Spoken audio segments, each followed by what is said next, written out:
انا صاحي النوم على مسج، انا مش عارف هم قاصدين يحرقوا دمي ولا هم يعني مقتنعين ان انا مثلا ابن خالة ايلون ماسك، يعني مقتنعين مثلا ان انا واخد نص اسهم شركة تسلا، شايفيني مثلا شريف القحطاني، شريف بن زايد، مش عارف. بعدين يبعتوا لي مسج انت مبروك مبروك، انت تم ترشيحك عشان العرض ده. ايه بقى العرض بقى؟ امتلك فيلتك في منتجع ماونتن في راس الحكمه بمقدم 20 مليون جنيه. امبارح بايت مش متعشي عشان مش معايا فلوس العشاء، كانت واقفه معايا على 15 جنيه اللي اطلب بهم دليفر وما طلبتش. همتلك فيلتي بمقدم 20 مليون. لا وشوفوا العرض بقى، قسط شهري 700,000 بعرض مش هيتكرر.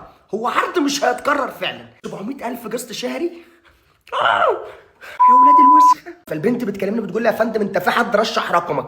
يا ست الكل انا مش معايا 20,000. 20,000 يا ست الكل، بقول لك انا ما اتعشتش امبارح. قلت له يا فندم انت في حد رشح رقمك؟ يا ست انا مش لاقي اكل، انت في حد رشح رقمك؟ يا فندم دي الفيلا هتستلمها متشطبه. ما طبيعي استلمها متشطبه، ما مقدم 20 مليون هاخدها على المحاره. يعني انت ما حدش من بتوع العقارات يرن عليا تاني، انا غير رقمي، انا مش غني، انا لست لاقي اكل.